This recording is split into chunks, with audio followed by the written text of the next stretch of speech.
Hi everyone and welcome to today's video. Today I am reviewing the Moonman T1. Now I did a little video about this pen a couple of weeks ago, just a sort of a quick look at it, but now I want to do a more sort of substantial review of the pen. I'm going to say straight out, I really like this model. I've not been a fan of a lot of the Moonman pens for a number of reasons. A couple of them I think are just rip-offs of other pens, and a couple of them I think are just not great pens.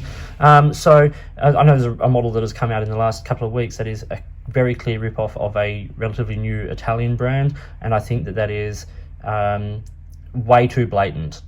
I know they're not branding it as that pen. It's not a knockoff or a fake, but it is too close homage. So what I think about this pen is that this pen does incorporate elements from other pens, from other companies, other designs, but I think there's enough interesting about this pen to make it a unique pen and a good pen in its own right. So let's talk about the pen. Let's talk about a little writing sample, talk about some pros and cons, and then see how we go. Okay, so you've got like the logo there on the top of the pen, which is good, you know, nice little medallion on the top there, and then like this aluminium cap, which is the same finish as the piston knob there and the section. It is a screw-to cap and screws, you know, nice and smooth in 1, 2 and a bit turns, like 2.5, 2 and 2/3. Not too bad. Probably a couple more than is necessary, but it's okay. This clear acrylic body, piston mechanism, good smooth piston. Obviously I'm not going to operate it now because it's filled with ink, but it's a good smooth piston. It's made of, it's got this aluminium material in there, and then of course the plastic for the rest of the mechanism. The section is the same anodized material, so it's smooth, but it's not sort of too slick. It does get a little on the slippery side, but that shape with that slight taper and then the flare there does mean that you get a decent sort of grip on the pen. Yes, that could probably have some texture on it, but I don't think that's necessarily a huge issue, and it's not a concern for me. The nib is the typical Moonman almost number 6 size nib. It's not quite a standard number 6, but it does write well and it does write smoothly, and there are a couple of different options you can get. And of course there's a plastic feed. I think this is like the medium version, the 0.5 millimeter nib. Now there are obviously a couple of pens that this takes elements from. Now one that I think is less obvious is TWSBI. The piston mechanism, that sort of demonstrator feel, it's definitely not, this is a TWSBI Diamond 580, definitely not like a rip-off of that, but obviously there's a lot of pens out on the market now that are heavily inspired by the work that TWSBI have been doing, and that's absolutely fine. It's a great, you know, it's a great model to follow. But two pens I think that are quite closely related in a couple of ways. We've got the Kure Sport here, which I think shares an element with the cap, obviously with that sort of medallion in the top and the sort of the faceted and then curved edges. It's a different shape and all of that, of course, but it's a nice design element that Moonman have incorporated into their pen. And then a pen that I think that it also is sort of quite connected to is the Fine Writing International. This is the brass pen. This is third generation, having that which is a cartridge converter pen or an eyedropper, so a different mechanism, but that same sort of, you know, clear acrylic body with a metal cap, metal end, and then the metal section.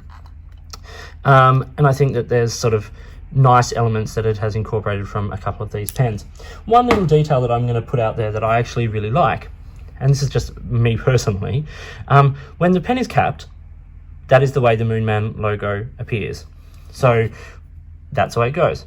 Now, most pens, when they are posted, and this does post securely and enough, when the right-handed writer holds them, hang on, let me just line this up so we can actually see it. When a right-handed writer holds them, the logo will be up the right way. This one, for me as a lefty, I actually get it the right way. Nice little touch. I don't think that's necessarily a design element they took into consideration, but it's something that I don't mind. Even though I don't necessarily write with this pen posted, it's nice that it does it that way.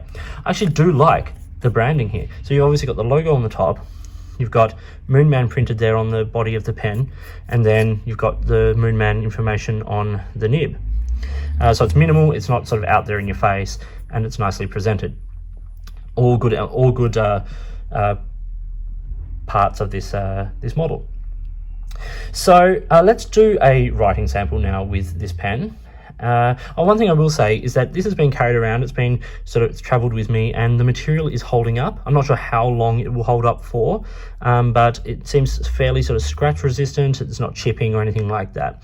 So it's, you know, I think it's actually doing a pretty decent job, and I think it's actually a nice sort of finish on that as well. But let's do some writing.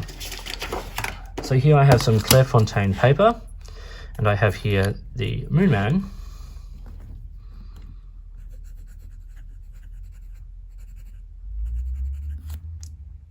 T1, and as I said, this is a steel.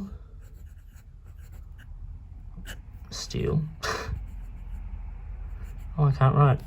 Steel, roughly medium, 0.5 something nib, and it is the Moonman sort of number 6-ish size nib. The ink I have here is a new ink from Color Traveller. It is the, apologise for how I say this, the Kure Battleship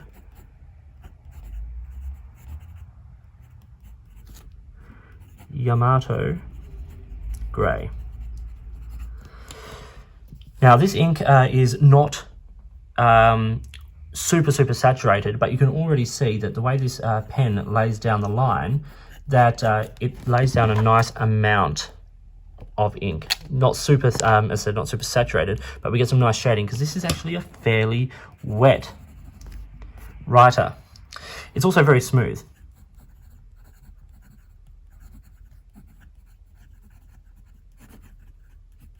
There's a little bit of feedback, but it is certainly not scratchy. Quick writing.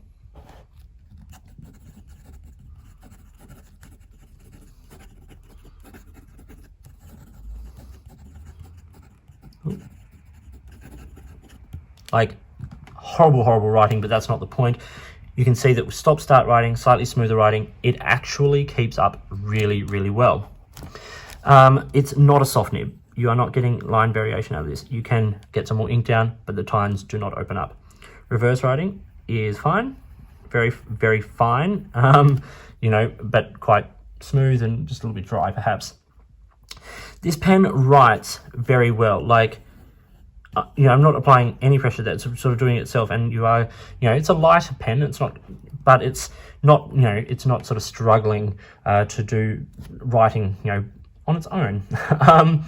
I just think this is a really nice pen. I think it's a really nice, first also just to mention there, the cap has a plastic lining, which is where the threads go. So you do have metal on plastic threads there, but it's smooth, it's, you know, it's nice. We should talk about some size things with this pen actually, now that, while I remember. So the pen is, firstly, let's see it in comparison to a Lamy Safari. You can see they are roughly the same sort of length there. So not a small pen, and feels nice and substantial in the hand actually. We have 141 millimeters when it's capped. We have 130 when it's uncapped, which for me is just about the ideal length of an uncapped pen. And then it's 170 when it posts. And yes, it does post securely, but it is quite long. And yeah, but not terribly off balance. The middle of the section there is about 10 millimeters, so it's a nice sort of width. The weight of the pen is 27 grams, 16 in the body and 11 in the cap, so it makes a good size. Let's talk about some pros and cons. Firstly, cons. A pen at this price point might not have the life longevity of a more expensive pen. The materials feel strong. I don't think there's any issue there, but you know, with a plastic piston mechanism, you'd want to maintain it, all those sorts of things. And yeah, there are a couple of elements sort of that have been incorporated from other pen designs. If those are cons for you, then that is absolutely fine. The fact that the nib can't just be readily replaced might be a con for you, but the nib that comes on these pens is actually pretty good. So, you know, with a little bit of smoothing if you want, or, you know, you could get it ground or whatever, this is a really interesting pen, and that's about it for the cons. Now the pros, the size. It's a nice size in the hand. It feels like it's not heavy, so it's very easy to write with. And all the, you know, the piston mechanism and the threads and all that are very smooth and well made. It's a pretty well made, well designed pen from Moonman. And when they do things like this, they do a great job. When they rip off another brand, that is a big issue for me. Now the cost of the pen. The pen, you can buy it on eBay and places like that. Australian dollars, which is, you know, what I bought it in, is $30 to $35 Australian. So it's a really affordable pen. Yes, there are more affordable piston pens on the market, and you know, sure, but I think you're getting an interesting pen here, and it does come in a couple of different colors. There's a sort of a dusty blue and this sort of aqua green, and then a red. So you do get a few options, and as I said, there are a couple of nib options available as well. So interesting things, and nice, you know, nice options if you want something that's just a little bit different. So I do think this is a good pen. I think that this pen actually has a place on the market and will have a place in my collection. I really enjoy writing with it. It's a nice wet, smooth writer, and it feels great in the hand, you know, and at this price point, I think you're actually getting a pretty good deal. Hope you found this video on the Moonman T1 to be interesting and informative. If you did, give it a thumbs up and subscribe to my channel. Hit the notifications button to stay up to date with the videos that I produce, and please feel free to get in touch using any of the platforms listed below. You can find me on Instagram or Twitter at @the_offstage_me. You can drop me a message on any of my videos here, or drop me an email, which is also listed down below. You can, if you've got a product you think I should be looking at, or if there's a way you'd like to support the channel by sponsoring a review or providing an item for review, please get in touch and let's see what we can do. In the meantime, enjoy your pens, enjoy writing, and I'll talk to you later.